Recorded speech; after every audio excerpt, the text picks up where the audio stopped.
So I have a story about my friend Steven. I met my friend Steven at a gas station I work at, and he is, to describe him, he's a medical marijuana patient, which doesn't mean anything bad, but because of this, he takes full advantage of his accessibility to pot. Because it's legal with his green card. I think that's what you call it. And he was the typical pothead. He would indulge his munchies whenever he had them. He would lounge around anytime he's not at work, video games, movies, that typical life of leisure sort of thing that a lot of potheads, the stereotypical pothead was Steven. And that's gonna make this story make a lot of sense. So, the last time I ever hung out with Steven, we were playing Mario Kart in his living room, and there was a pizza cooking in the oven. As we were playing the game, we hear the timer for the pizza go off, and Steven looks at me and he goes, "This is the worst part."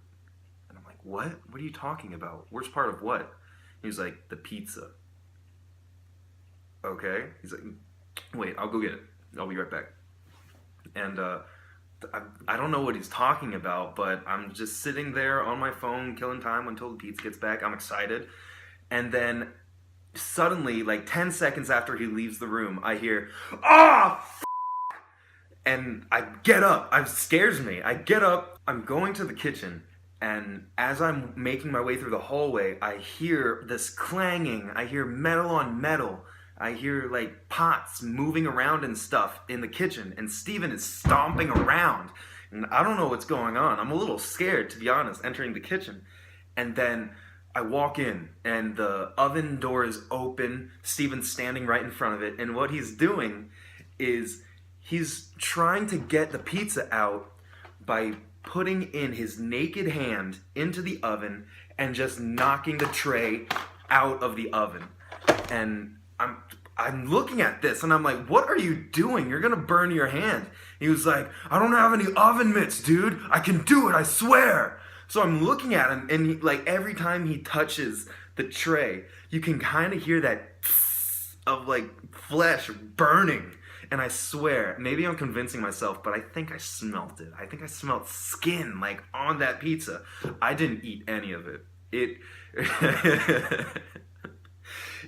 So that was my last time I ever hung out with Steven, for obvious reasons. He's a great guy. He's just crazy.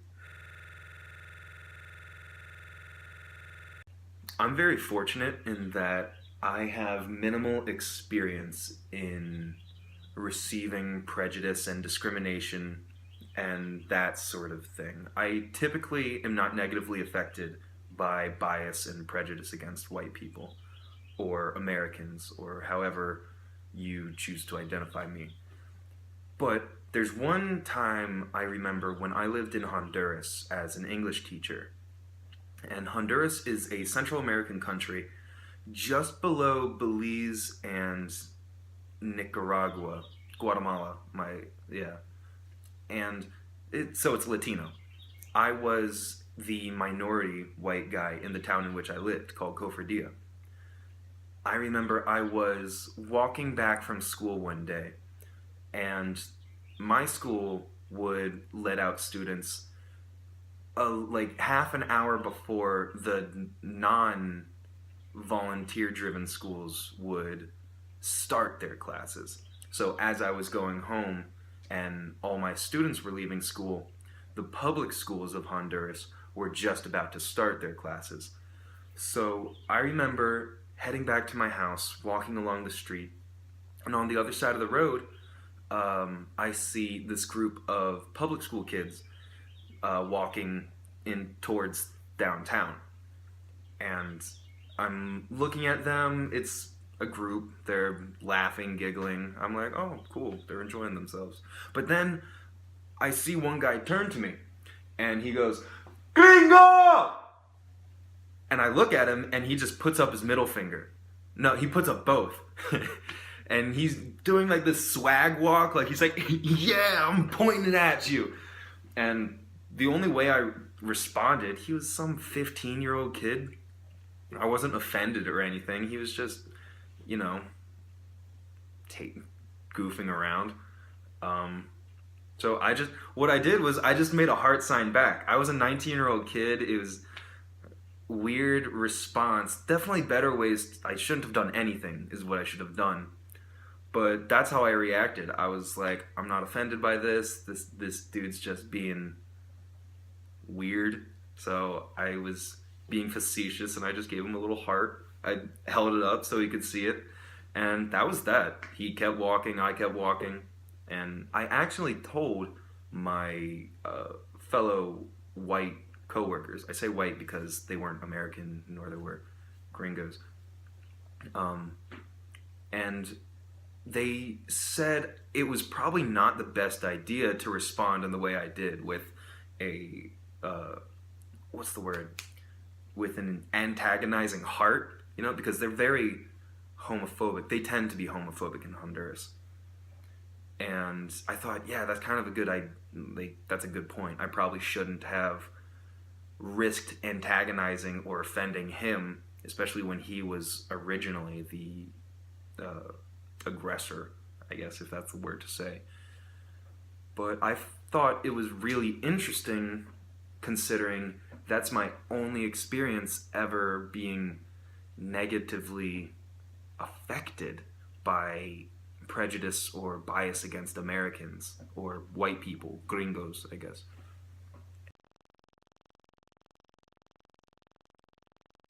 I think there are two really important strategies we could employ to heal and minimize the social ailment of discrimination and bias and all those hateful kind of forces in groups of people. I think the first one is being a good representative of your own culture. I think this is particularly applicable to my experience in Honduras when I think I was being a poor representative of my culture when I facetiously made a heart to what was likely a homophobic. I shouldn't say that. I shouldn't assume the person was homophobic, but the point stands. That was a poor reaction on my part, and it would have been more mature of me to simply ignore it and keep walking. That's one example of being a good representative of my culture, because in Honduras, as an example, they don't have a lot of interaction and experience with white people or people that aren't Honduran. So when I am one of your only experiences with a white person, and I'm antagonizing you with a heart, then that's going to influence your entire perception of all white people, because you're simply using empirical evidence of how a white person has treated you in the past to formulate how you think about white people in the future. So that's one of the most important strategies we can have. Being a good example, at least within the parameters of our culture. Another strategy we could use is maintaining integrity in the face of negativity. By maintaining integrity in the face of negativity like a Honduran school kid putting up two middle fingers to you, being integral would be to turn the other cheek, for lack of a better term. Because one of the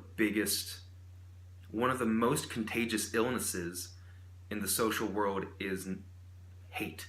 It's so easy to respond to hate with hate because people will get defensive. They will feel, especially in faith-saving cultures where it's important that their pride is kept intact, it's very important to be humble in those situations and understand the most important thing is not to defend my face.